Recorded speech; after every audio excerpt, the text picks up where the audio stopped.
Before we kick everything off, I was curious about what happened last season with you and Eugenie writing the episode that brought Charlie back, and what you could tell us about that, because I know you guys obviously wrote the episode where she died. I know it wasn't your fault, but Yes, you just had to. It was assigned. Well, it was assigned to you, and then you got to bring her back. So, can you tell us about how that happened?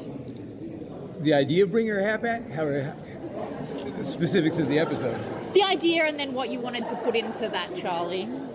You know, I think from the moment Charlie died, there was a little hole in the show. I think everybody felt it. I know we felt it.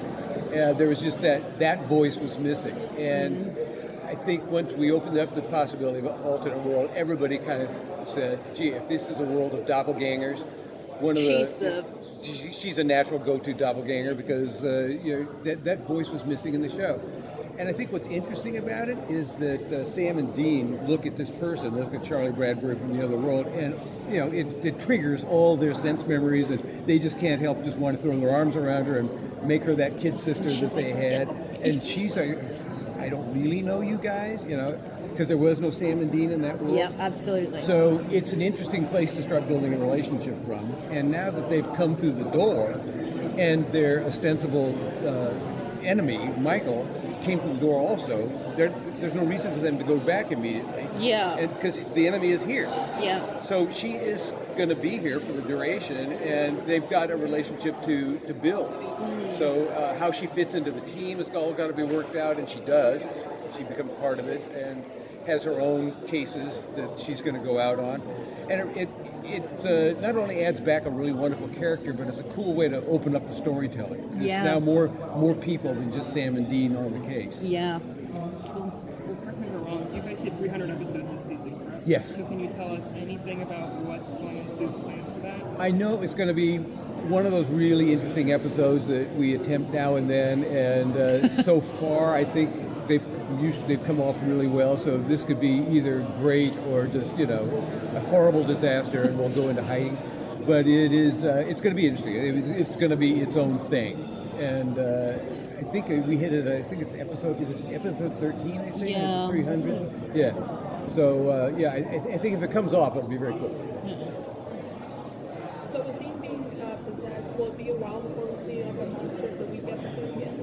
It's they are gonna start coming in relatively early in the season, but and I think this is going to be true of the storytelling this season in general, is that the myth arc is going to be represented even in the standalones. The standalones are really not going to be pure standalones anymore. I felt especially that this with the season as collapsed well. season, especially you're going to see that. So because there's so many things going on at the outset of the season, those have to be kept alive, even if there's a monster. So the monster aspects are going to probably be married a little bit to the myth arc. Do you have any favorite type of monster to write about that you like? I love the angel-demon thing, because I think the politics of the angels in heaven and hell are so interesting. Lucifer is just one of my favorites. Because I think he's so complicated and interesting. I don't think this is somebody who gets up in the morning saying, how can I do evil today? I think he actually has a point of view. If you were to sit him down, he would explain to you how he's misunderstood, and he really is trying to accomplish a good thing. So I think Lucifer is probably always one of my favorites to write, and and who knows what's going to happen with Lucifer this year. How does it feel from having 20 episodes instead of 23? Like, as you're sort of thinking about the way the season and the arcs are going to play out, does it feel like it makes a difference?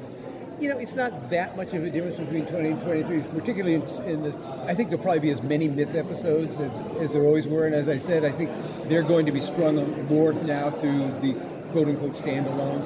So I think there's actually going to be a stronger sense of the storytelling. It's going to seem more cohesive this year than in past years, I hope. So yeah.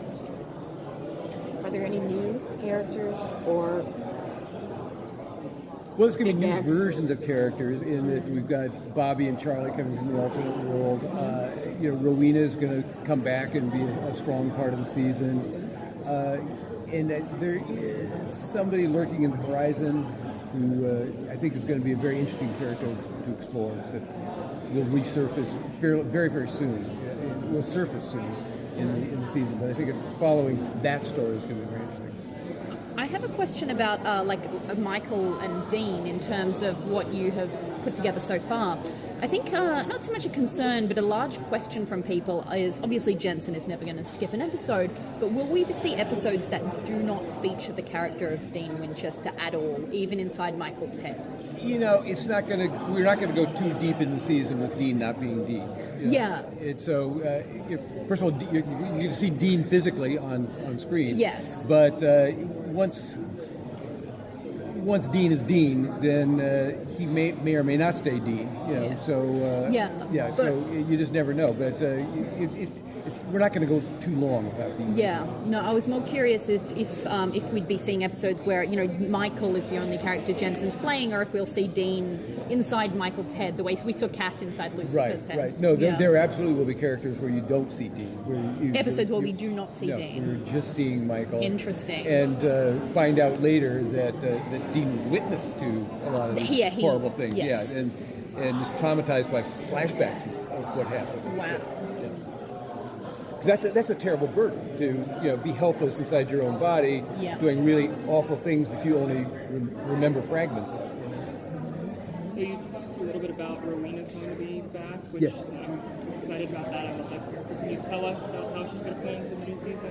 I can't fully because it plays into. It's a very strong part of a storyline that has yet to surface, but she becomes a very integral part of this piece of story that's going to come down the road, not all that far into the season.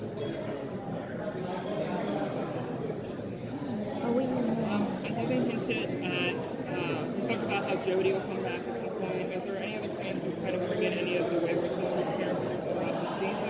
Yeah, I don't know beyond the one. I know the fairly early on, in the first run of episodes, Jodie is back. And maybe a little piece of Claire, and so they figure into the story pretty early on. And I know that there's plans. Well, I know there's plans for another character from the show that comes up pretty quickly. So you're going to see pieces of that throughout the season. Thanks so much, guys. Thanks.